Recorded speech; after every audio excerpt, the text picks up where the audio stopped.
Bienvenue dans ce deuxième chapitre consacré à Docker. Alors, on se retrouve ici sur le Docker Hub.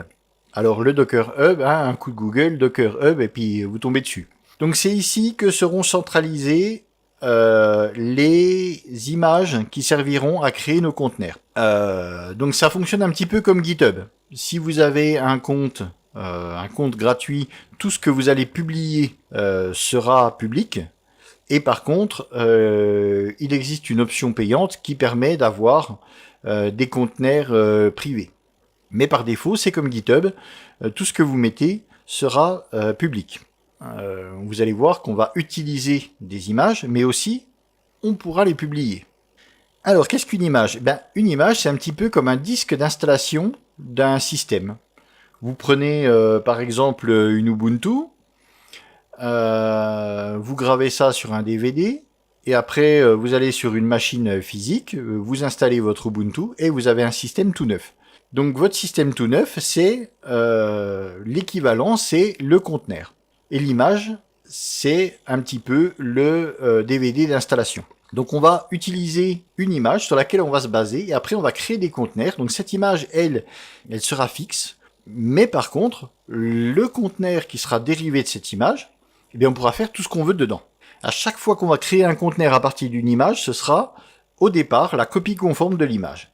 Et après, nous, on la modifiera. Et on pourra sauvegarder, quand on sera content de nos modifications, on pourra, si on veut, sauvegarder ce conteneur sous forme d'une nouvelle image. Et cette nouvelle image, on pourra en faire des conteneurs autant qu'on voudra. Donc voilà, alors qu'est-ce que ces images ? Allons chercher par exemple, on va chercher Golang. Alors on voit que j'ai plein d'images. Donc ici je vais pouvoir trier, on va pouvoir trier selon le nombre d'étoiles. Donc le nombre d'étoiles, c'est un petit système de like en fait si on veut. Plus il y a d'étoiles, plus c'est apprécié. Le nombre de par downloads, on pourra voilà trier par nombre de downloads. Donc là, on est à plus de 10 millions, plus de 5, plus de 1, et ainsi de suite. Donc on voit qu'on a plusieurs pages. Et on pourra aussi sélectionner juste les officiels. Les conteneurs officiels, ce sont les conteneurs, alors je ne sais pas comment derrière on peut avoir le statut d'officiel. Mais bref, quand vous avez un conteneur officiel, ici, c'est la team de développement de Go qui fournit ce conteneur. Donc là, on sait à qui on a affaire.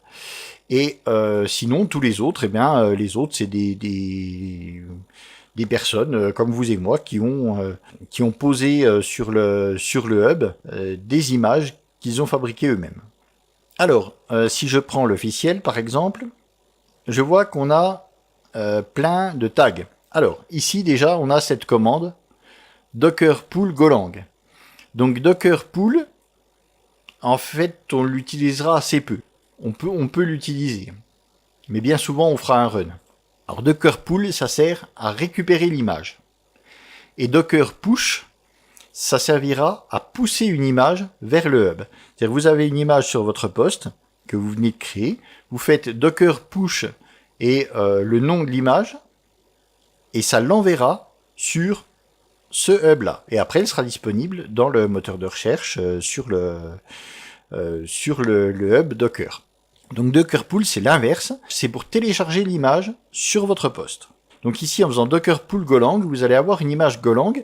Et après, votre image, vous pourrez vous en servir pour faire autant de conteneurs que vous voulez. Mais dans un premier temps, si vous ne l'avez pas, il faut la télécharger.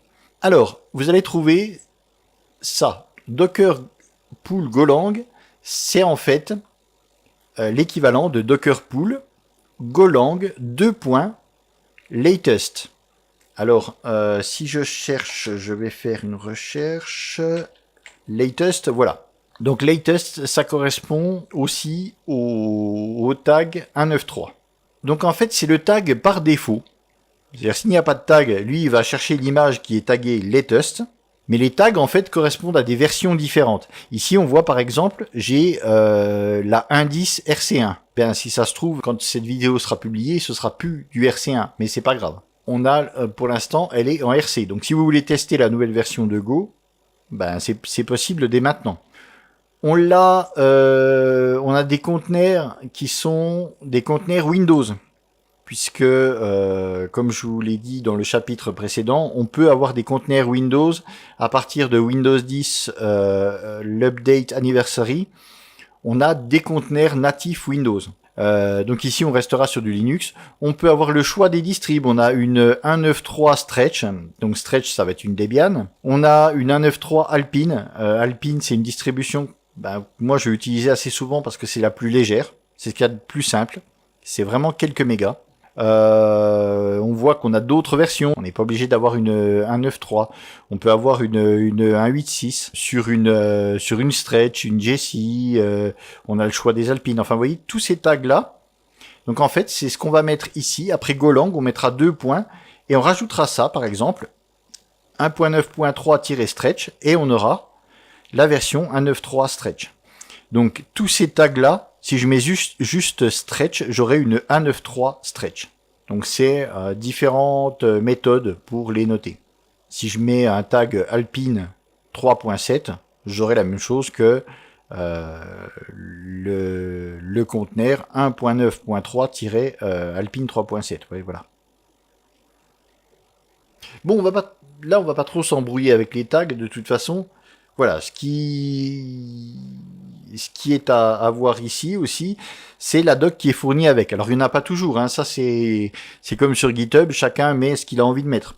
Alors ça c'est pour faire un Dockerfile, donc ça pour l'instant on s'en fout, voilà. Donc il vous explique par exemple comment compiler directement dans le conteneur. En fait, vous allez partager un dossier, mais ça on le verra dans le chapitre suivant. Vous allez partager un dossier ici et vous allez pouvoir utiliser, c'est-à-dire que vous allez coder sur votre poste. Ensuite, vous allez dire, vous allez lui dire dans tel dossier sur mon poste, mon fichier Go à compiler, et lui, il va utiliser le conteneur pour aller chercher ce fichier, le compiler, et puis remettre la version compilée dans votre dossier. En fait, on va lui donner accès à votre dossier et lui, ce qu'il va faire, il va s'en servir comme si c'était un dossier à l'intérieur du conteneur. On peut comme ça donner des accès au conteneur, des accès à l'extérieur. Donc il vous montre la cross-compilation, tout ça. Enfin voilà, on a quelques informations sur le fonctionnement du conteneur, puisque certains conteneurs ont des fonctionnements particuliers. Certains sont juste des systèmes d'exploitation. Vous rentrez dedans, c'est ce qu'on va voir là. Et par contre, d'autres ont des options qui ont été créées exprès, avec des commandes spéciales ou voilà, qui permettent d'être pilotés entre guillemets depuis l'extérieur, puisqu'on peut utiliser un conteneur juste pour lancer une ligne de commande. Donc voilà. Alors ici, on a la liste des tags. Alors voilà, c'est un petit peu long. Et on voit les tailles des conteneurs. Donc on voit un RC, un Windows Server Core, ça fait 6 gigas quand même. Donc ça va être long à télécharger. En parlant de lenteur à télécharger, je vous le dis tout de suite tant que j'y pense. Certaines fois, le Docker Hub est lent. Mais quand je dis lent, c'est très lent. Pour vous donner une petite idée, il y avait 750 mégas à télécharger. D'habitude, je passe ça en 8 minutes, on va dire. Même pas. Quand j'utilise ma bande passante complètement. Je mets, 7-8 minutes là où j'habite. Donc je compte à peu près 1 minute pour 100 mégas. Donc un dimanche soir, j'ai tenté de télécharger justement l'image Golang de ces fameux 750 mégas et j'ai mis 1h30. Donc quand je vous dis que c'est lent, c'est très lent. Alors vous allez voir des tutos sur internet où on vous montre c'est super rapide. Alors c'est vrai, c'est super rapide, mais ça dépend des moments. Il y a certains moments où pour télécharger 50 mégas, mais ça va être un enfer. Ça va être d'une lenteur incommensurable. Et il y a des fois où ça va aller quasiment au maximum de votre bande passante. Donc voilà, c'est pas très souvent que ça ralentit comme ça, mais je préfère vous le dire tout de suite parce que vous pourriez avoir des surprises et vous dire mais c'est quelque chose qui déconne. Non, ça vient uniquement du hub. Vous pouvez trifouiller vos paramètres tant que vous voulez. C'est lent. vous n'arriverez à rien de plus. Et le lendemain, ou peut-être, je sais pas, 3-4 heures plus tard, ça fonctionnera plein pot. Alors, c'est bien beau cette histoire, mais si on allait coder un petit peu. Donc, nous voilà sur PowerShell. Et maintenant, alors, on va déjà lister ce qu'on a ici. Alors, si je fais Docker image, alors Docker image au pluriel, donc, en faisant Docker image au pluriel, ça me donne la liste de toutes les images que j'ai ici. Donc j'ai Alpine Node 8, celle-ci je pourrais l'enlever, ouais, on verra. J'ai une image de Groovy, donc une image officielle du langage Groovy. Langage Groovy, pour ceux qui ne connaissent pas, c'est un petit peu comme Kotlin en fait. C'est un langage qui est, ou comme Scala par exemple, non pas vraiment comme Scala, mais plus comme Kotlin, c'est un langage qui est créé au-dessus de Java. Et c'est un langage qui ressemble à un langage de script, qui ressemble un petit peu à du Python, par exemple. Donc c'est un langage qui est relativement simple, et puis ça a des performances qui sont pas trop dégueulasses, puisque c'est du Java. Donc voilà. Donc l'image de Golang, hein, forcément. J'ai une image d'Alpine de base et une image de Debian de base. Alors, on va déjà enlever les images. Alors, pour enlever les images, on va faire Docker. Pourquoi mon fond est noir? Bon, c'est pas grave. RMI.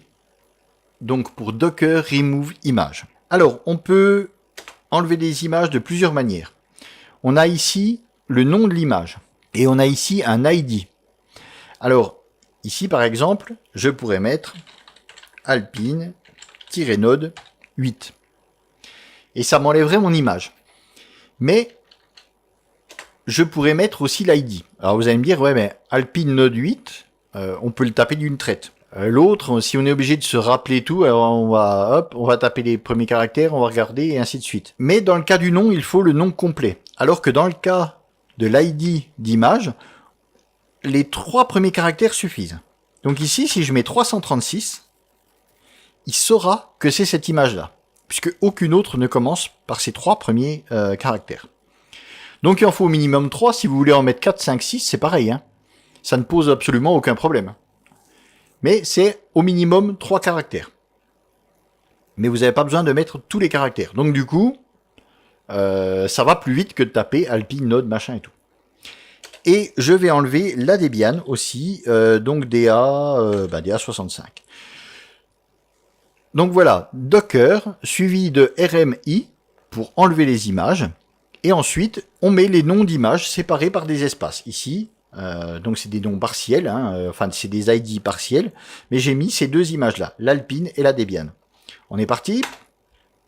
Voilà. Et donc maintenant, si je fais Docker Images, voilà. Je n'ai plus que mes 3... Alors ça, c'est un... Celui-ci, on va pas s'en occuper. Il est créé automatiquement. Il sert à Docker lui-même. Donc, on fait comme s'il n'existait pas. Donc, j'ai Groovy, Golang et Alpine. Voilà, c'est tout ce que je voulais garder. Donc, on a dit tout à l'heure qu'on pouvait faire un... alors, admettons que je veuille une Debian. Donc, je vais faire Docker Pool et puis Debian. Je me fous de la version... Je vais prendre la latest. Donc, latest, ce sera la dernière version stable en date. Donc si je fais ça, je vais récupérer l'image et après je l'aurai dans ma liste quand je ferai un Docker Images. Alors à partir de cette image, je vais vouloir créer un conteneur. Donc pour créer un conteneur, donc au lieu de faire un Docker pool Debian, ce que je peux faire, c'est Docker run. Alors Docker run, c'est la commande qui va servir à créer le conteneur. Donc run, ça va lui demander de lancer un conteneur.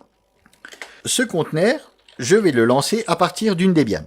Donc ici, je vais lui dire, tu me crées un conteneur à partir de mon image Debian. Image que je n'ai toujours pas. Alors au passage, je vais rajouter 2 flags. Alors, -i et -t, qu'on peut concaténer. Hein, on peut faire -i, t, ou -ti, hein, c'est pareil, ça marche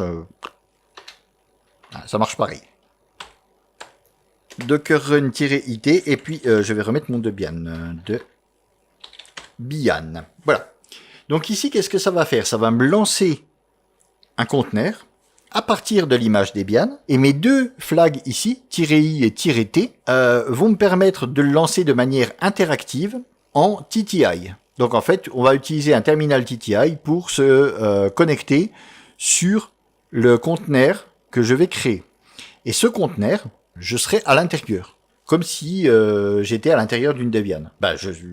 Oui, voilà, je serai à l'intérieur d'une Debian d'ailleurs. Alors j'y vais, je suis un dingue, je lance ça comme ça. Alors, il me dit qu'il trouve pas l'image Debian. Bon, qu'est-ce qu'il fait? Il va la chercher tout seul. Et ça y est, je suis dedans. Donc on a vu que il a été la chercher, et on a vu que ça a été très très rapide. Mais alors en fait, sur Windows, on a un système de cache.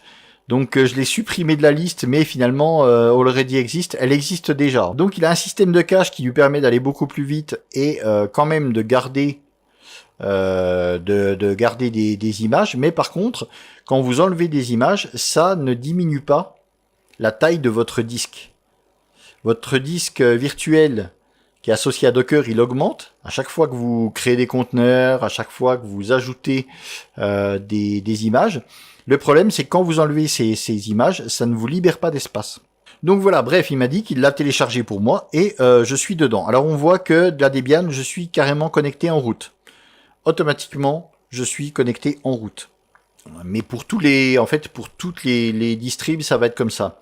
Donc bref, on voit que je suis dans une Debian. Si je fais un coup de ls, eh bien, je vois que j'ai tous mes dossiers disponibles. Donc là, il n'y a pas de souci. Je vois qu'il y a tout. J'ai mon dossier home. Je peux aller dans justement mon dossier home. Je fais un ls, il n'y a rien. Je peux faire un touch test pour créer un fichier que j'appellerai test. Voilà, je fais un ls, il est dedans. Il y a pas de différence avec une Debian classique. Alors, à mon avis, dedans, je dois avoir un VI ou un Vim. Et je dois pas avoir de nano. Nano L. Ouais, si, ça aurait marché aussi, mais hop, nano version. Non, il ne trouve pas nano. Donc, je peux très bien faire un apt-get update, par exemple. Voilà. Donc, pour ceux qui ne sauraient pas, Nano, c'est un éditeur de texte. Et sur Debian, apt-get. Apt-get, c'est donc apt, c'est le système de gestion de paquets de Debian. Et si je fais apt-get update, je vais updater la liste des paquets. Et après, je vais faire apt-get install nano. Voilà. Donc je suis vraiment sur une Debian. Donc là, je suis toujours dans mon dossier home. Je fais nano test, c'est comme ça que je l'avais appelé. Voilà, je suis dans nano. Je fais ceci est un fichier texte. CTRL O et je valide pour écrire. Et CTRL X pour quitter. Et si je fais cat qui va me lire le fichier, cat test, voilà. Donc je suis vraiment dans une Debian. Si je fais excite, voilà, je me retrouve dans mon shell classique. Je vais faire un coup de CLS pour cleaner l'écran. Voilà. Donc là, je suis dans mon shell classique. Donc si je refais un Docker Images, j'ai toujours mes images, ma Debian, tout ça. Alors, pour lister mes conteneurs, je vais faire Docker PS. Alors, Docker PS, il va me lister tous les conteneurs qui sont actifs, donc qui sont en train de tourner. Ici, j'en ai pas. Pourtant, je viens d'en créer un conteneur. Donc, comme ce conteneur-là, quand je suis sorti avec la commande excite, je suis sorti de mon conteneur, il s'est automatiquement désactivé. Donc, je vais pouvoir faire Docker PS et je vais rajouter le flag A pour all. Donc, en fait, Docker PS-A va me permettre de lister tous les conteneurs, actifs et inactifs. Voilà.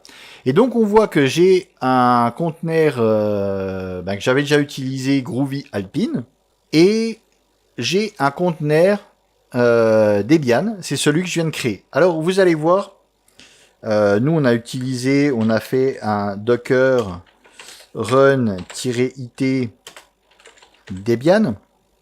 Et certaines fois, dans des tutos, vous allez voir par exemple ceci. Bin bash. Donc bash, c'est le terminal, c'est le shell dans...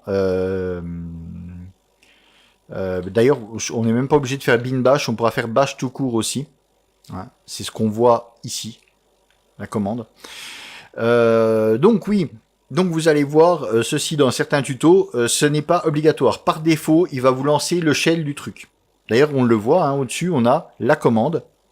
Parce qu'on peut aussi lancer des commandes comme ça depuis un conteneur. Ben d'ailleurs, si je fais run, alors là, je vais pas faire un IT. Je vais juste lancer mon conteneur. Et puis ici, je vais faire ls. Hein, pour lister ce qu'il y a dedans. Voilà. Il m'a sorti la liste de tout ce qu'il y a dedans. Donc il a lancé la commande.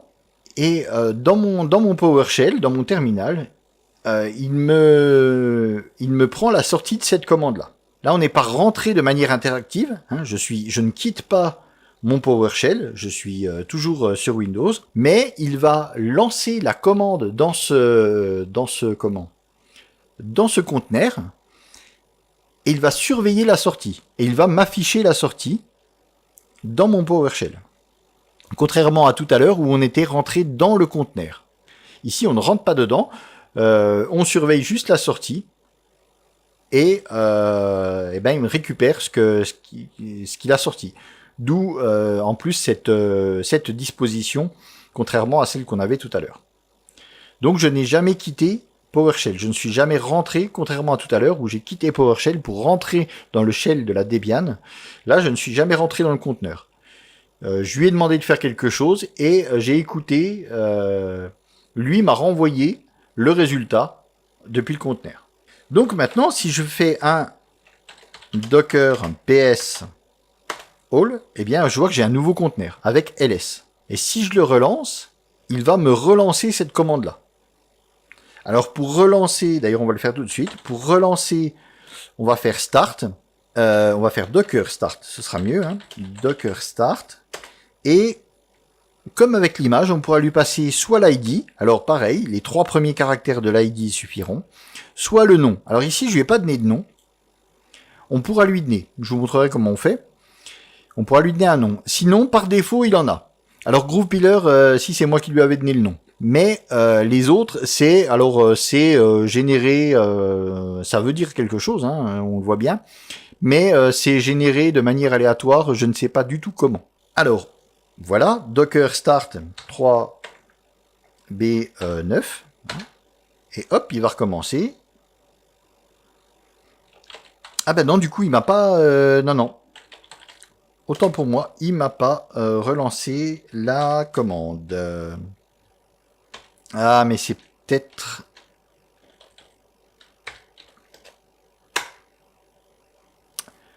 Voilà. C'est parce que je vous dis des bêtises. En fait, oui. Quand j'ai fait Docker Start, j'ai lancé le conteneur, mais j'ai pas écouté la sortie. Pour écouter la sortie, il faut que je fasse un -i.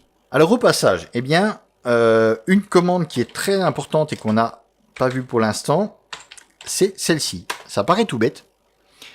Mais on a quand même, donc ici on a tous les, donc on a les commandes de management, on a les commandes tout court, on a les flags, et à chaque fois, donc par exemple pour la docker start, par exemple, je peux faire help. Voilà, donc en fait, eh bien, si j'avais lu ma documentation, hein, je l'aurais vu, c'est marqué dessus. Oui, donc si j'utilise le -i, je vais pouvoir attacher le stdin à mon PowerShell. Et si je fais, voilà, -a, j'aurai la même chose. Donc là, je ne rentre pas dedans, en fait, je vais relancer. Donc c'est là où c'est important, c'est que ici, comme on peut le voir, la commande que j'ai lancée en premier, le conteneur, il a pour tâche de lancer un ls. Donc j'ai beau faire un -i-a, je ne peux pas rentrer dedans.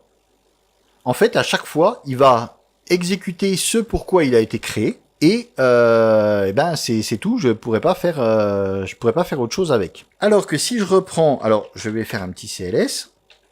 Je vais faire Docker PSA.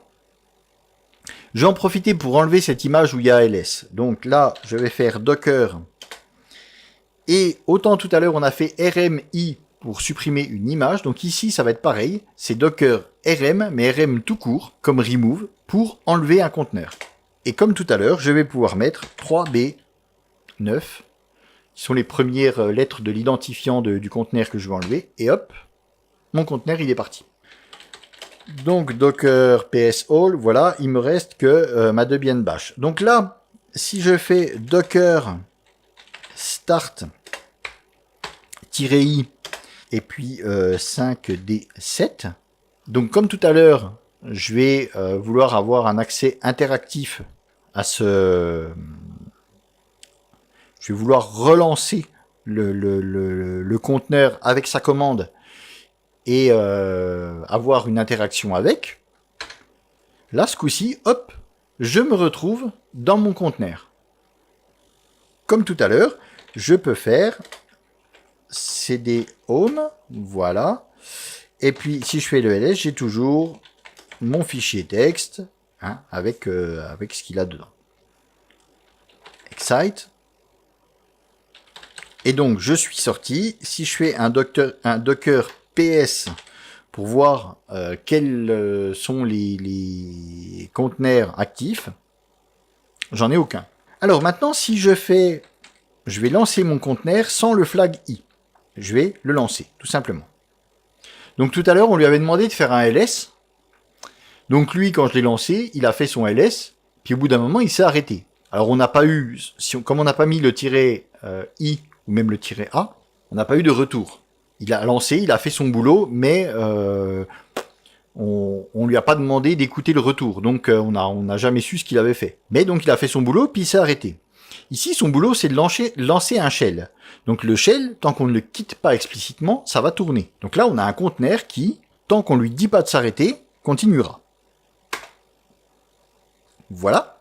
Donc là, notre conteneur est lancé. Si ce coup-ci, je fais un PS tout court, bien je vois que j'ai l'ID de mon conteneur. Il est en train de tourner. Et le statut, c'est up depuis 6 secondes. C'est-à-dire qu'il est, si je le relance, hop, ce coup-ci 17 secondes. Voilà. Donc il est en route depuis 17 secondes. Alors, je peux faire docker stop suivi voilà, du nom de mon conteneur, ça va le stopper. Je peux faire docker restart. Alors restart, en fait, lui, qu'est-ce qu'il va faire? Il va stopper mon conteneur et il va le relancer. C'est comme si je faisais docker stop, puis docker start. C'est exactement la même chose. Sauf que là, il va le faire tout seul. Il va faire un reboot.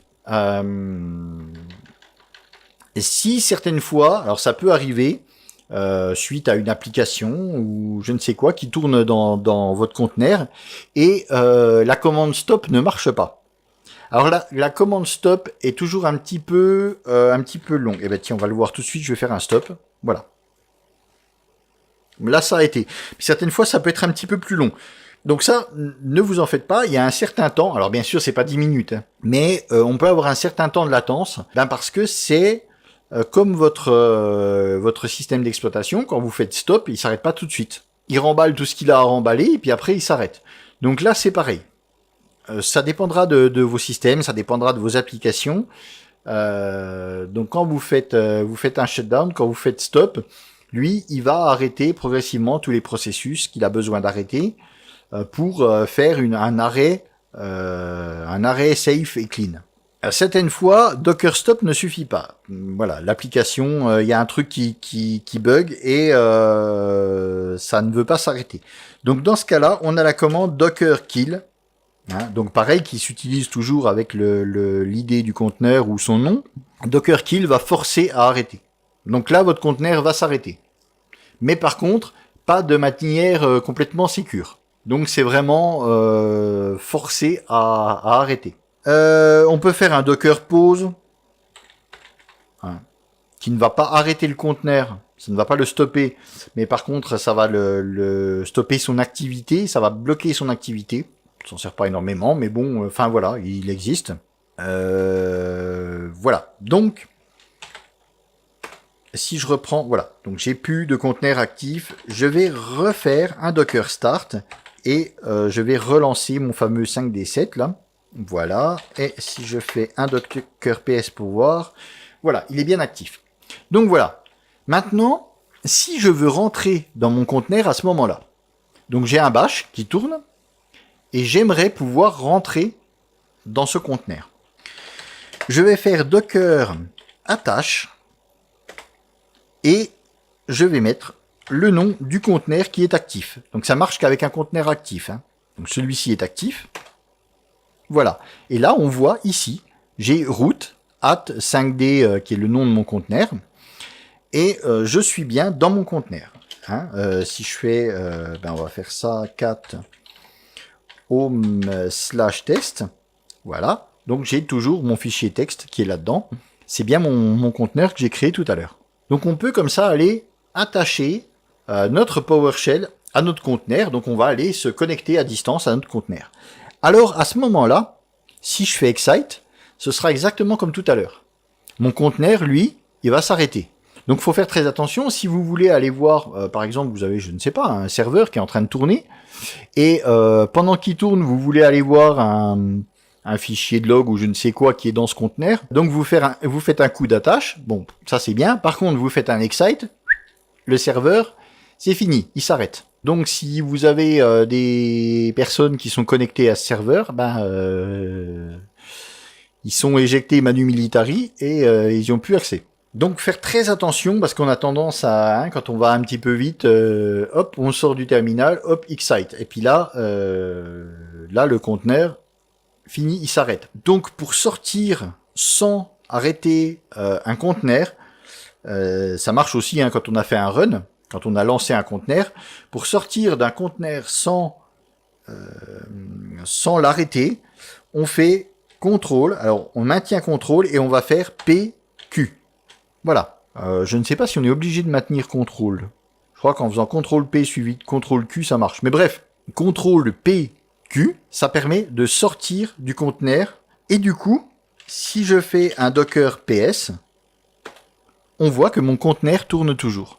Up depuis 3 minutes. Donc il ne s'est pas arrêté. C'est bien le même conteneur. Et il tourne toujours. Créé il y a 24 minutes. D'ailleurs, on voit. Créé il y a 21 minutes. 3 minutes plus tard, il tourne depuis 3 minutes.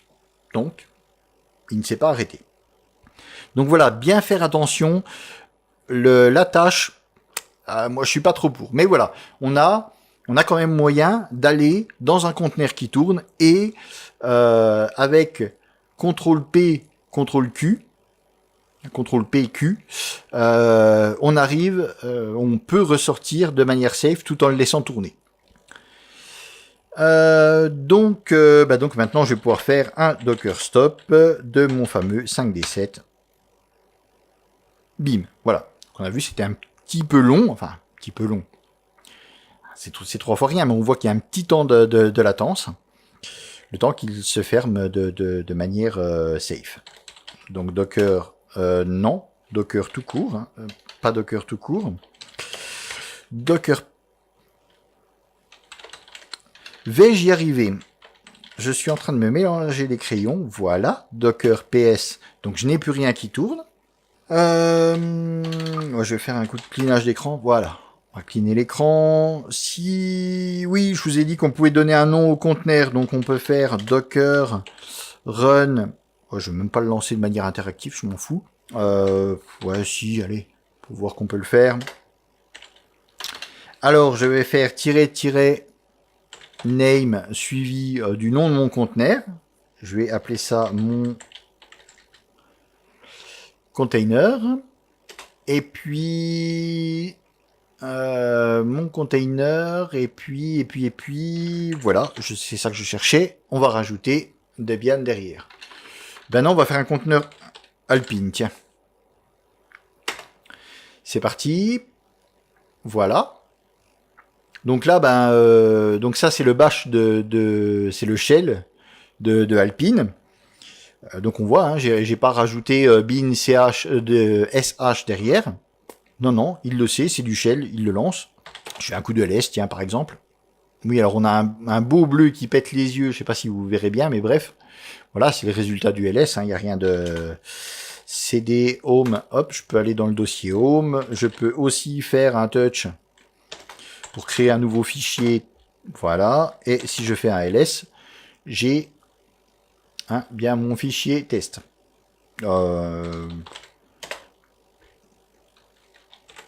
mkdir autre test, voilà, je peux faire un dossier, voilà.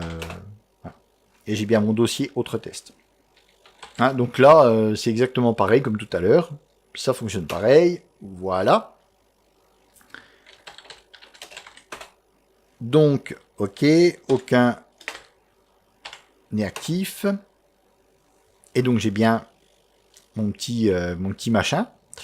Donc il a toujours son ID. Alors c'est l'ID en premier dans la présentation, c'est toujours l'ID en premier.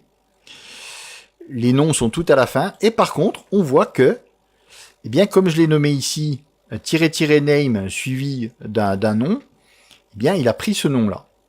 Donc le nom de mon conteneur, c'est mon container. Donc, même si vous utilisez les ID, parce que c'est vrai que c'est plus pratique, avec 3 caractères, donc ça va plus vite, mais je vous encourage grandement à donner des noms à vos conteneurs, parce que le problème, c'est que les ID, c'est bien beau, mais quand vous allez avoir plusieurs conteneurs, mettons ici que j'ai un conteneur qui contient un serveur en Node, j'ai un conteneur qui contient, dans mon Alpine, j'ai fait un conteneur avec à partir de cette même image, mais qui contient, je sais pas, une base de données. Le problème, c'est que vous savez plus qui est qui. Et lui, il donne des noms, mais au pif. Donc ces noms, surtout, prenez l'habitude d'en mettre, même si moi, là, j'en mets pas trop pour les exemples, parce que je manipule très peu de conteneurs, donc là, c'est pas le problème. Mais quand vous commencez à bricoler avec beaucoup de conteneurs, n'hésitez pas à mettre des noms pour vous rappeler qu'est-ce qu'il y a dans ce conteneur-là, quoi. Plutôt que d'être obligé d'aller chercher dans le conteneur, de démarrer un conteneur, d'aller regarder dedans, voir ce que vous avez mis, où est-ce que vous l'avez mis, enfin voilà. Donc les noms sont quand même utiles pour ça, même si derrière, moi je trouve plus pratique d'utiliser les ID parce que c'est plus court, mais voilà, mettre des noms. Alors on voit sur les noms que, enfin on le voit, c'est pas forcément, mais les noms, pareil, on est obligé de mettre des minuscules. Il ne prend pas les majuscules. Il aime pas. Il a pas envie. Donc voilà, donc je vais faire un docker rm et puis je vais enlever celui-là et je vais enlever mon conteneur Debian. Voilà. Docker ps-a, voilà, je n'ai plus qu'un conteneur. Alors en tout vite, on a aussi le Docker rename. Donc en fait, Docker rename, voilà, vous mettez le nom. Ici, par exemple, Groove Pillar, je vais mettre rename, voilà, hop, on va le faire. Rename Groove Pillar en Groove tout court, par exemple. Voilà. Et maintenant, quand je fais un Docker ps all, voilà, maintenant il s'appelle Groove. Donc vraiment, voilà, le rename. Alors, Docker, juste un truc. Oui, voilà. Donc là, on ne peut renommer que des conteneurs. Ça ne marche pas avec les images. Donc oui, il n'y avait pas de raison, vous allez me dire, de changer le nom de ces images-là, puisque le pool sera basé, le pool et le push sont basés sur les noms. Enfin, surtout le pool là pour le coup. Donc si je le change, ça risque de mettre la zone. Mais par contre, si toutefois j'ai moi créé mon image, comme on va le voir, j'ai créé mon image avec un nom et que ce nom ne me plaît pas, voilà, je pourrais pas le changer. Voilà. On peut aussi, voilà, faire un Docker search. Donc, comme j'ai absolument aucune idée, je vais vous mettre Golang, comme tout à l'heure, et j'obtiens le résultat directement dans mon PowerShell. J'obtiens le résultat qu'on avait vu tout à l'heure sur le hub, en fait. Alors on a des options, on peut spécifier, là il y a un nombre limité, on peut spécifier le nombre de de choses qu'on veut récupérer. Je peux par exemple récupérer que les 5 premiers si je veux. Si je sais qu'après bon, ça m'intéresse pas, que je veux vraiment les officiels, les officiels seront dans les premières. Donc si vraiment je veux une image officielle, voilà, je peux récupérer que on va dire les 5 premiers pour être sûr. Il y a un système de filtrage aussi par mots-clés, enfin bon, il y a plusieurs trucs, mais on voit quand même que ça reste une liste qui est très succincte, contrairement à ce qu'on a vu tout à l'heure, où on avait tout un tas, on avait des tags qui étaient désignés, tout ça. Ici, on voit que voilà, on a le strict minimum, quoi. Donc ça va bien en dépannage, mais c'est mieux d'aller sur le Docker Hub pour avoir quand même plus de renseignements. Ok, donc maintenant je vais cleaner tout ça, je vais me faire un Docker Images pour voir où j'en suis, un Docker ps-a pour voir ce qu'il me reste, il me reste que ma Groovy, ok, c'est bon. Maintenant, donc je vais me refaire un conteneur basé sur Alpine. Alors, Docker, run, je vais faire it parce que je vais vouloir installer quelque chose dedans, et je vais faire Alpine. Alors, il faut faire attention aussi, ça je ne vous l'ai pas dit, si vous avez un Alpine, je sais pas ce qu'on a comme tag, voilà, Alpine, 2 points tag, hein, ça, voilà, on dira qu'il y avait un tag derrière. Donc ça n'a absolument rien à voir avec ça. Donc attention, quand vous téléchargez, donc ici on a téléchargé à chaque fois les latest. Donc vous voyez, Alpine, le tag c'est latest, donc s'il n'y a pas de tag par défaut, ce sera latest. Donc si je mets ici latest, ce sera pas un problème. Par contre, si je mets, je sais pas comment ça se goupille, hein, si je mets par exemple 3.7, je sais pas si c'est un tag valide, mais là c'est pas le but du truc. Ce ne sera pas du tout la même chose que ça. Donc qu'est-ce qu'il va faire lui? Ben, il fera comme tout à l'heure avec la Debian. Si lui, ce nom-là ne correspond pas à celui-ci, ben il va se dire l'image je l'ai pas. Donc je vais la télécharger. Donc dans ce sens-là, là c'est pas un problème. Mais par exemple, j'avais une image l'autre coup avec un tag particulier, comme Golang par exemple. Ici c'est la version 1.9.3, c'est la dernière en date au moment où j'enregistre. Si je voulais tester la 1.10, eh bien comme elle était disponible, j'aurais une image ici qui s'appellerait, enfin j'aurais le tag 1.10. Et si je faisais un run Golang à la place de Golang 1.10, eh bien ça fonctionnerait. Hein, dans le cas où cette image serait l'image Golang tag 1.10. Donc ça marcherait. Mais ça, c'est pas que ça marcherait pas, mais lui, Golang, lui, c'est ici, c'est l'équivalent de ça. Et comme lui, il a 1.10, eh bien, il se dirait, c'est pas la même. Donc, je vais la télécharger. Donc, à moins vraiment d'avoir besoin dans ce cas-là, de la dernière stable, si vous comptiez faire un conteneur à partir du Golang 1.10 qui est encore en RC, et bien là, du coup, le conteneur, il se fera sur une image qui va être téléchargée pour l'occasion. Donc bien faire attention au nom, ici c'est que des latest, donc on n'est pas embêté, mais quand il y a un tag, il faut bien mettre le tag, sinon lui, il va aller télécharger la version latest à la place. Alors quelque chose qu'on peut faire, ouais, je vais vous le montrer aussi, Docker, alors je crois qu'avec un run i, on va tenter ça comme ça. On a la commande rm, docker rm, pour supprimer quelque chose. Par contre, on a aussi un flag rm. Donc en fait, ce flag rm, c'est exactement pareil. Il va supprimer le conteneur que je vais créer ici. Je crois qu'il faut que je garde le i, on va faire ça comme ça. Donc je vais faire, comme tout à l'heure, je vais faire Debian ls. On est parti. Donc qu'est-ce qu'on a fait? On a demandé à Docker de créer un conteneur avec run, donc on a lancé un conteneur, de manière interactive, mais pas avec le terminal. Donc on ne s'est pas connecté en terminal dessus, on ne s'est pas connecté en TTI. On a juste dit, ben, le -i, en fait, c'est pour récupérer la sortie. C'est, je veux voir ce qui... Je veux me connecter à cette sortie. Par contre, on n'est pas connecté en tant que... On rentre pas dedans. Voilà, on va récupérer la sortie. J'utilise mon flag RM. On va voir tout de suite le résultat de ce flag. Et donc, à partir d'une image Debian, et je lance la commande ls qui va me lister les dossiers qu'il y a.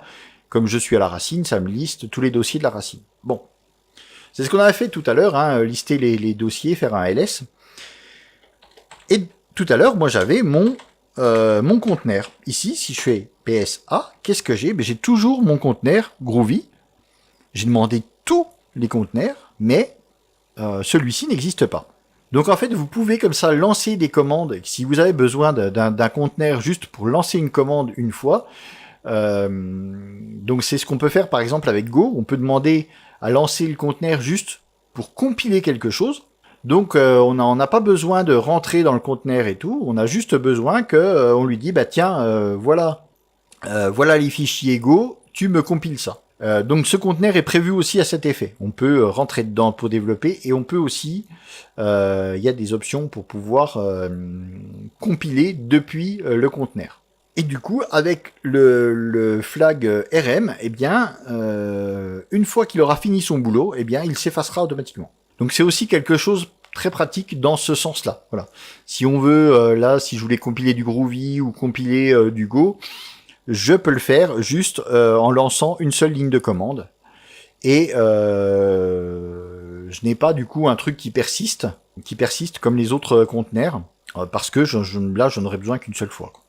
Donc voilà, alors on va cleaner encore un coup l'écran, voilà. Alors, mes images, donc Groovy, Golang, Alpine et Debian. Alors, on va se faire un nouveau container, Docker Run, et puis... ah oui, je vais faire un IT quand même. IT, voilà, pour rentrer dans le conteneur en mode interactif. Et je vais utiliser mon Alpine. Alors pareil, hein, je vais faire simple, je vais installer Nano. Alors ici, on voit que si je fais Nano version, il n'y a rien du tout. Ben oui, je l'ai appelé Anno alors. Voilà.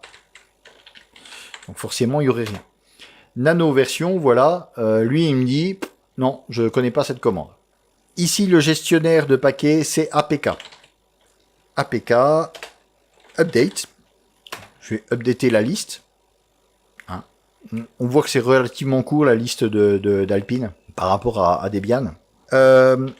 Et puis pour ajouter à un logiciel, je vais faire pas APK install mais APK add. Et je vais installer Nano parce que voilà, on va pas rechercher, je sais qu'il existe. Donc hop, j'installe Nano. Donc là, Nano est installé. Si maintenant je fais nano-version, hop, il me donne la version de Nano, j'ai bien mon Nano. Je fais mon Nano help et j'ai bien tous mes flags, voilà. Donc là, pas de souci. Donc je vais sortir de ce conteneur. Donc maintenant, j'ai un conteneur, voilà, où, alors oui, bon, là j'ai que deux conteneurs, hein, c'est ce que je vous disais tout à l'heure, j'ai que deux conteneurs, j'en ai un qui est basé sur Groovy et l'autre sur Alpine. Donc je sais que celui que j'ai utilisé c'est Alpine, mais si j'en avais plusieurs, comme je base beaucoup sur Alpine, vu que c'est la distrib la plus légère, j'aurais un petit peu de mal en utilisant vraiment de manière intensive, j'aurais un petit peu de mal à me repérer. Donc j'aurais dû mettre un nom sur mon conteneur. Là, il est le seul, donc ça pose pas de problème. Mais n'oubliez jamais que vous n'aurez pas qu'un seul conteneur. Ça, vous allez en avoir des tas, donc vous allez vite vous trouver embêté, savoir lequel fait quoi. Donc voilà, j'ai mon Alpine avec Nano. Et maintenant, je me dis, ben, ce serait bien que dans l'image d'Alpine, il y ait Nano, parce que moi, autant le dire franchement, je tiens plus du noob que du dev, donc, ben... Nano pour moi est quand même plus simple que VI ou que Vim. Hein. Vraiment, je m'en mêle les crayons avec VI et Vim. Pour taper une ligne de texte, c'est un enfer. Que Nano, ça va. Il est quand même plus simple. Donc voilà, je préfère Nano et j'aimerais bien avoir Alpine directement avec Nano dedans. Pas être obligé, c'est pas le temps que ça prend, mais voilà. Donc eh bien Docker propose bien sûr un système pour ça. On va faire Docker commit. Alors Docker commit, ça va permettre de créer une image d'après un conteneur. Donc qu'est-ce qu'on va faire avec cette commande? Alors commit, eh bien tiens, on va appeler à notre rescousse le fichier help, c'est la première fois qu'on l'utilise. Qu'est-ce que ça nous dit? Docker commit, donc on voit que c'est suivi d'options qui sont, qui sont optionnelles forcément, des options. Hein. Donc ces options, elles sont listées ici.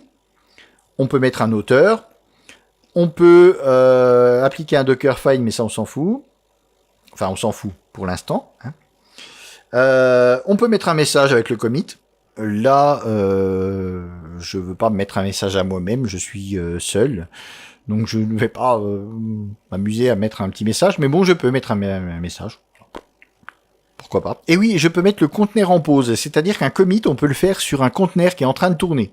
Honnêtement, j'aurais pas eu l'idée d'aller faire un commit sur quelque chose qui est en train de tourner, donc qui est susceptible d'être modifié à tout moment. Enfin, selon ce qu'on va faire, mais qui a un état qui est pas stabilisé, quoi. Alors en fait, le tiret pause, on va l'utiliser pour le mettre à false, parce qu'on voit que par défaut, il est à true. Donc qu'on le mette ou pas, ça ne change absolument rien. Par défaut, il va mettre mon conteneur en pause et il va en faire une image. Mais on voit qu'on peut alors je me suis pas amusé à le faire, mais on voit qu'on peut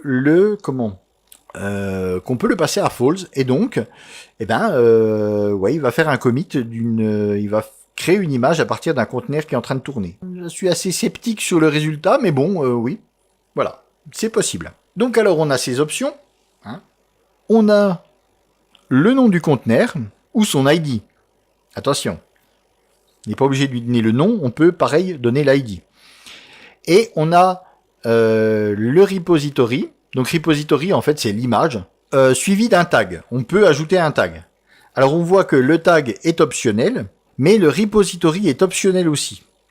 Alors, en fait, si vous ne donnez pas de nom, je trouve que c'est un peu dommage qu'il n'y ait pas un nom par défaut. Mais, en fait, il n'y en aura pas du tout. Vous aurez entre chevrons, comme ça, vous aurez marqué en gros none. Donc il n'y aura pas de nom. Alors pareil, des images qui n'ont pas de nom, alors elles auront un ID, hein. On pourra les appeler depuis leur ID comme on le fait jusqu'à présent, mais elles n'auront pas de nom. Donc pour les retrouver après, bonjour. Hein. Puisqu'en plus, voilà, elles sont même pas basées. Ici, on a encore le nom de l'image qui nous dit quelque chose. Hein. On voit Groovy, on voit que ça a été fait, ces conteneurs, à partir de 2 images différentes. Mais là, on n'aura rien du tout. On aura des ID. Je sais pas s'il n'y a pas le nom du conteneur qui a servi de base, mais l'ID du conteneur. Mais donc, ça nous dira absolument rien. Donc, ne pas oublier de mettre un nom. Pour moi, ça devrait être obligatoire. Mais bon. C'est optionnel. On n'est pas obligé de donner un nom à l'image, mais nous ici on va le faire parce qu'on n'est pas des dingues à ce point-là, et on aime bien pouvoir retrouver toutes nos affaires.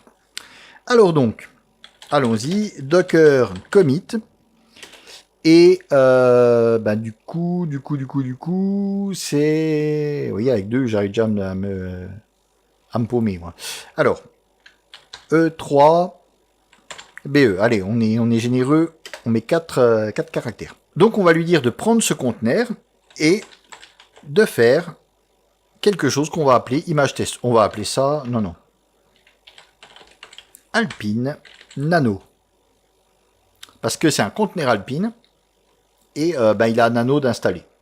Hop, c'est parti. Donc, ça prend quelques secondes, vous voyez. Et à la fin, on me donne un ID dont on se fout royalement. Bon. Maintenant, si je fais un Docker image, eh bien voilà. Donc l'ID, on s'en fout royalement, mais c'est en fait c'est l'ID c'est le SHA 256. C'est l'empreinte numérique en fait, donc qui est censé être unique. Donc voilà, on voit que j'ai mon Alpine Nano et par défaut, hein, on a bien vu, j'ai pas mis de tag. Et donc c'est ce que je vous disais, par défaut, le tag il s'appelle latest. Et donc il a été créé il y a 12 secondes, elle fait 13 mégas, hein, on voit qu'elle a gonflé un petit peu depuis... on a updaté la liste et puis on a installé un nouveau... une nouvelle commande dedans, une nouvelle application. Donc ici, j'ai à nouveau... j'ai une nouvelle image. Et si je fais ps-a, je vais pouvoir maintenant supprimer mon conteneur. Je vais faire docker rm et je vais supprimer le e3be. Voilà. Docker ps all. Voilà, donc j'ai plus que mon conteneur Groovy. Hein. Et donc je vais pouvoir faire un nouveau conteneur. Docker run. -it. Et ce coup-ci, je vais appeler ça Alpine. Alpine Nano. Donc ça, c'est l'image que j'ai créée. Je vais créer un conteneur depuis l'image que j'ai fabriquée. Voilà. Et maintenant, si je fais mon Nano version, voilà, j'ai bien Nano dedans, alors que dans l'Alpine de base, je n'ai pas Nano d'installé. Donc là, j'ai ma nouvelle image à moi que j'ai faite et que je vais, je pourrais la partager. Hein. À ce moment-là, je pourrais faire un push et puis aller renseigner en disant que c'est la dernière Alpine, c'est l'Alpine 3.7 avec Nano d'installer. Et puis surtout, voilà, je pourrais l'utiliser. Je vais pouvoir l'utiliser pour moi sans être obligé à chaque fois que je voudrais faire une image depuis une Alpine 3.7, à chaque fois d'être obligé de réinstaller Nano. Ce qui n'était pas très long, mais à chaque fois ça m'embêtait copieusement. Alors, je vais ressortir ce conteneur, je vais faire... non, je vais pas faire un Excite de PowerShell, pas du tout, je n'ai pas fini. Donc maintenant, ces images, elles sont stockées. Donc ici, sur Windows, on a un disque virtuel qui sert à faire tourner un Linux avec Docker. Et au-dessus de cette machine virtuelle, j'ai tous mes conteneurs. Donc on a une étape de plus, on a une couche de plus que si on était directement sur Linux. Si j'étais sur, allez, là, si mon poste il était sur une, je sais pas, une Ubuntu, une Mint, enfin ce que vous voulez comme environnement. Donc admettons que je sois sur une Mint, j'installe Docker, il va utiliser le noyau de mon système d'exploitation directement pour gérer ces conteneurs. Moi ici, comme mon système d'exploitation c'est Windows, c'est pas un noyau Linux, il n'est pas compatible. Donc on crée une machine virtuelle Linux. Bon, tout ça c'est complètement transparent, là on ne le voit pas. Mais on crée une machine Linux derrière et par-dessus on va faire fonctionner Docker avec les conteneurs. Donc tout ça pour vous dire que là c'est stocké dans le disque avec Docker. Alors c'est stocké dans ce disque, je sais pas où exactement. Mais voilà, c'est stocké dans un truc virtuel et de toute façon dans un format propre à Docker. Donc maintenant, c'est bien beau, mais le but de ces trucs-là, c'était de pouvoir envoyer, de pouvoir partager. Alors, je peux envoyer mon image sur le hub et puis après la récupérer sur un autre poste ou que quelqu'un la récupère. Mais aussi, je pourrais, si je veux le faire de manière privée, par exemple, je veux que cette image, je veux pouvoir l'utiliser sur un serveur chez moi, il va falloir que je puisse l'envoyer à ce serveur. Et jusqu'à présent, ce qu'on a vu, c'est le push, donc c'est envoyé sur le hub, mais moi j'ai pas envie que ce soit public. Je veux que ça reste privé. Dans Docker, on peut aussi faire ça. On peut faire énormément de choses dans Docker finalement. Alors, je vais faire un Docker save. Alors, qu'est-ce que nous dit la doc de Docker save? On va regarder ça tout de suite. Docker save suivi des options, suivi d'un nom d'image et suivi d'un autre nom d'image. Alors, ici, on va justement utiliser le output. Alors, ouais, donc en fait un tar qu'on va streamer sur le stdout par défaut. Donc là, ça nous sert à rien de streamer l'archive via la sortie standard. Nous, on va vouloir faire ça de manière physique. Donc, ce qu'on va faire, on va vouloir aller créer une archive dans un dossier qu'on aura ici sur notre poste physique, là dans Windows. Donc, on va vouloir exporter cette image de manière à l'avoir physiquement quelque part sous forme d'une archive et pouvoir la partager. Donc, allons-y, on va reprendre notre commande docker save. Je mets le nom de l'image à télécharger. Donc ici, c'est Alpine Nano. Je mets mon -o pour l'output. Derrière, on va y mettre... Alors là, c'est mal foutu parce que c'est le nom de l'image, mais en fait, c'est plutôt le chemin. On va lui mettre un chemin vers le chemin et le nom de l'image. Donc ici, sur mon disque, j'ai un dossier qui s'appelle code. Alors, vous l'enregistrez où vous voulez, vous. Et j'ai un dossier qui s'appelle Docker. Alors, on notera ici que on n'utilise pas des anti-slash, comme ici par exemple, comme dans la notation Windows. On va utiliser la notation Unix ou web du coup, avec des slash. Voilà, et dedans, je vais faire une archive que je vais appeler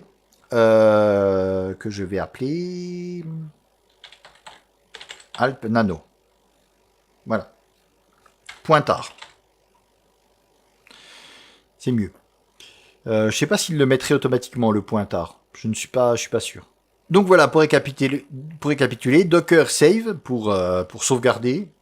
Le nom de l'image à sauvegarder, donc une image qui serait dans ma liste d'images ici. -o pour dire qu'on veut un output. Et ensuite, eh bien le nom, le chemin complet de cette archive tar. Ok. Donc là maintenant, si je fais un cd, je vais aller dans mon dossier, dans mon fameux dossier code /docker. Hop, voilà, je suis dedans. Et maintenant, si je fais un dir, je crois que je peux faire un ls aussi sur PowerShell. Mais oui. Voilà. Donc en faisant un ls, bah oui, j'ai tout. Voilà, on voit que c'est là-dedans où je mets tout mon petit bazar de test. On voit ici que non, test pointard, on s'en fout. On voit que j'ai Alp Nano pointard. Donc c'est bien ça, Alp Nano pointard. Voilà, je suis dans ce dossier-là. Je l'ai bien créé de manière physique. Si je vais dans mon poste, je le retrouve. Là, j'ai configuré OBS pour être sur la fenêtre, donc c'est un petit peu le bazar. Je vais pas vous le montrer, mais voilà, je suis dedans. Si vous le faites chez vous, vous le verrez.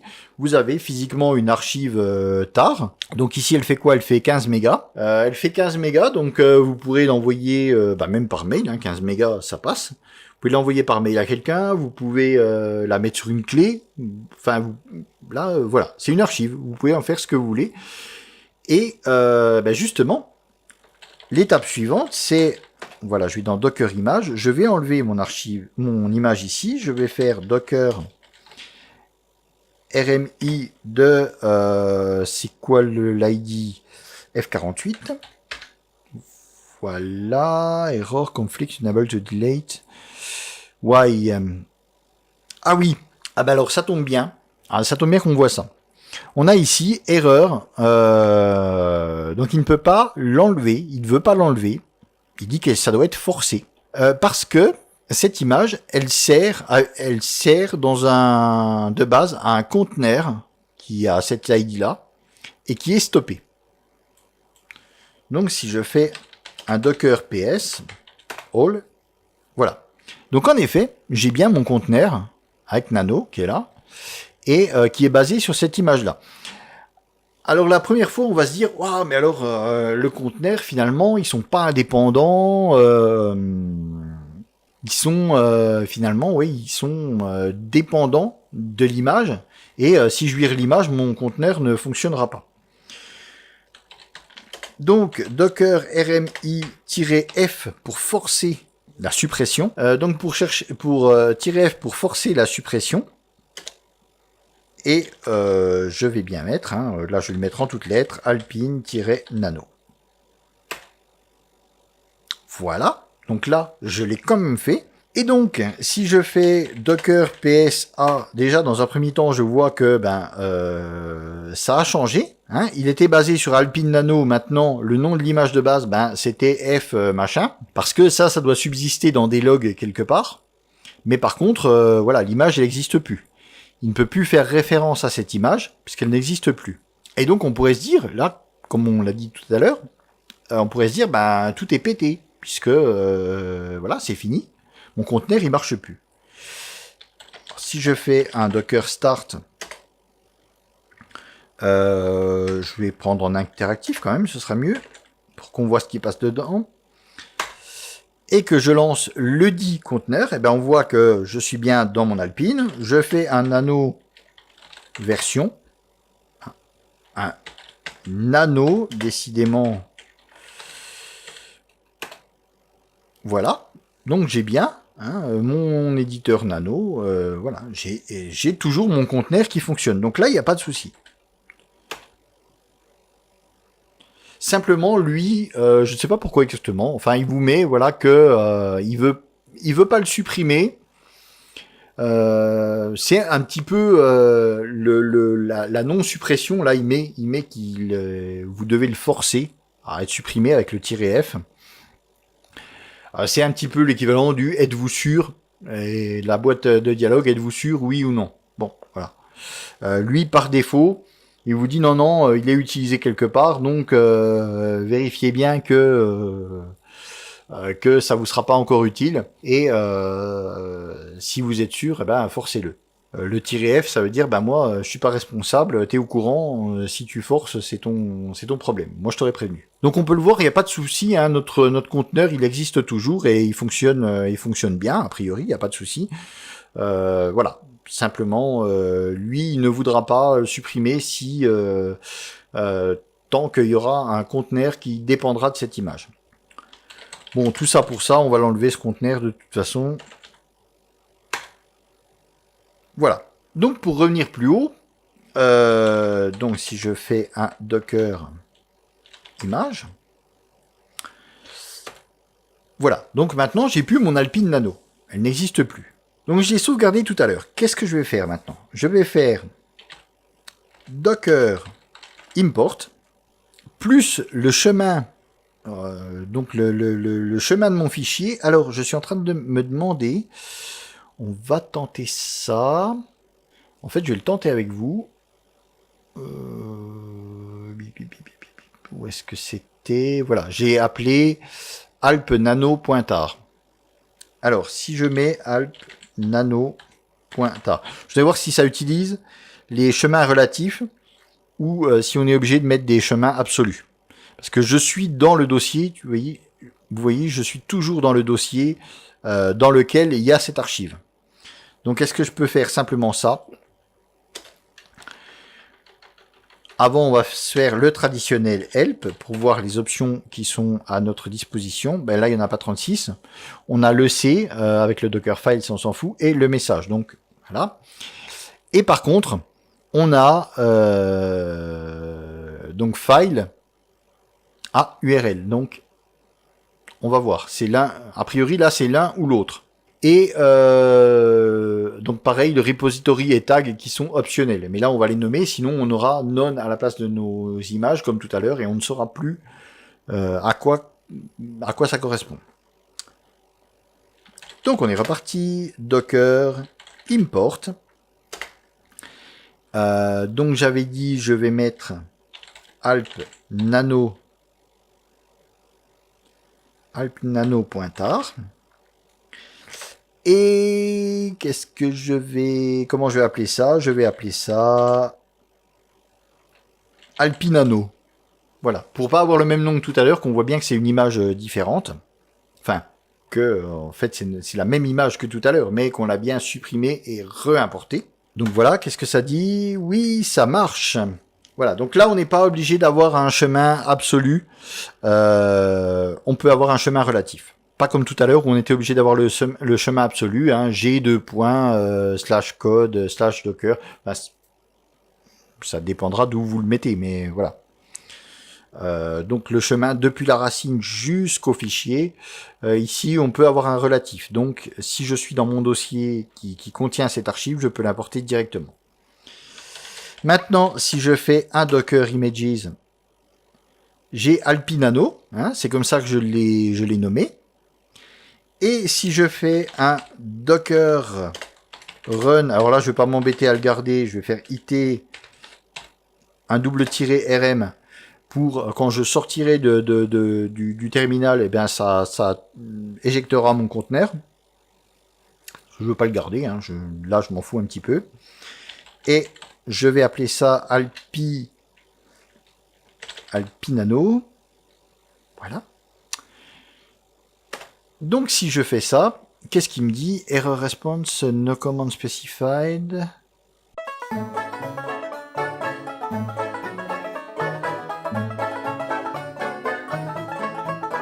Bien, donc après quelques petites recherches, il existe, alors si on fait Docker, et puis ce coup-ci j'ai perdu le fond, c'est cool.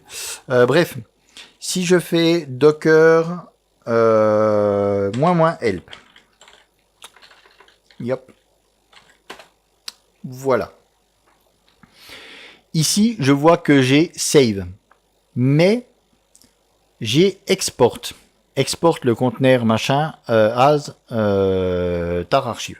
Et donc en fait, en allant rechercher un petit peu, je me suis aperçu que finalement, il vaut mieux utiliser save que export. A priori, export, ben ça fonctionne moins bien. Enfin, je sais pas trop exactement ce qu'il y a. Donc, on préconise d'utiliser save plutôt que export. Alors, c'est ce qu'on a fait. Vous allez me dire. Oui, mais après j'ai fait import. Import, c'est l'équivalent, c'est l'inverse de export. Donc il existe aussi l'inverse de save qui s'appelle load. Et en fait, import peut poser des problèmes, surtout quand on l'a utilisé avec save. Moi, pour la démonstration, avant, quand je l'avais testé, ben ça fonctionnait. Hein, ça fonctionnait très bien. Et par contre, là, ce coup-ci, ben ça ne fonctionnait plus. Donc en fait, il vaut mieux utiliser, plutôt que d'utiliser export et import, on va utiliser save comme on l'a fait tout à l'heure et load. Alors load, il s'utilise un petit peu différemment. On va faire docker. Donc là, je me suis reconnecté à nouveau avec un PowerShell. Donc ici, je suis à nouveau dans mon dossier de départ. Hein. C'est pas dans ce dossier-là qu'il y a mon archive tar. Donc, du coup, je vais aller rechercher, je vais passer le chemin absolu. Mais ça marche aussi avec un chemin relatif. Mais là, du coup, je vais passer le chemin absolu. Donc, je vais faire un docker load et docker load-i. Ah bah oui, mais ce coup-ci, on ne voit plus le tiret. Alors, je vais aller dans les propriétés du chose. Et ben, je vais me remettre, je vais le mettre en bleu, hein, tant pis. En bleu foncé, voilà. Alors, je redémarre mon shell et je vous retrouve après parce que là, on va rien voir. Voilà, donc ça aura été laborieux. Je vous retrouve dans un nouveau shell. Ce coup-ci, on y verra un petit peu plus clair. Donc, comme je vous disais tout à l'heure, je vais faire un docker load-i. J'espère qu'on le voit un petit peu mieux. Voilà, donc load-i. Et donc là, je vais lui passer un chemin. Donc, je ne vais pas pouvoir renommer l'image ici. L'image, en fait, elle aura le nom de mon image de départ quand je l'ai sauvegardée. C'est-à-dire, on n'aura pas le nom de la sauvegarde elle-même. On aura le nom de l'image. Donc, j'ai mon dossier code, mon dossier Docker et Alp Nano Pointard. C'est bien ainsi que je l'avais appelé. Donc Alp Nano Pointard. Ok, voilà. Donc là, il m'a dit qu'il a chargé l'image. Donc on voit bien Alpine-Nano tag latest, puisque c'est le tag par défaut. Hein. Et c'est comme ça que s'appelait mon image. C'est comme ça qu'on a appelé l'archive, mais c'est comme ça que s'appelait mon image tout à l'heure quand je l'ai fabriqué. Donc maintenant, si je vais ici et que je fais un Docker Images, donc j'ai toutes mes images. J'ai Alpino. Alpino, je peux l'enlever. Hein. Qu'est-ce qu'elle fout là encore celle-là? J'en sais rien. Donc Docker RMI Alpino. Hein. Voilà, donc ça c'est celle de tout à l'heure. Donc on va la virer. Je vais faire... voilà, je vais refaire mon Docker image pour être sûr. Voilà. J'ai Alpine Nano. Et maintenant, si je fais un Docker Run, on finira par y arriver, -it, -rm, pour, au moment où je vais sortir pour virer ce conteneur automatiquement, eh bien, je vais pouvoir faire quelque chose basé sur mon Alpine Nano. Voilà. Enfin, et puis si je fais décidément Nano version, on voit bien que j'ai Nano dedans, je suis dans une Alpine, donc il n'y a pas de souci. Donc là, j'ai bien récupéré mon image. Et si je fais un docker ps-a, voilà, donc on voit que j'ai mon conteneur basé sur Alpine, mon conteneur Groovy et mon conteneur Alpine Nano, hein, qui est bien basé sur l'image d'Alpine Nano, l'image qu'on avait sauvegardée. Donc voilà, cette mésaventure nous aura appris une chose, c'est que il faut éviter d'utiliser export et import. Il vaut mieux utiliser save et load. Donc sur ces folles aventures, moi je vous laisse et je vous donne rendez-vous pour un autre chapitre.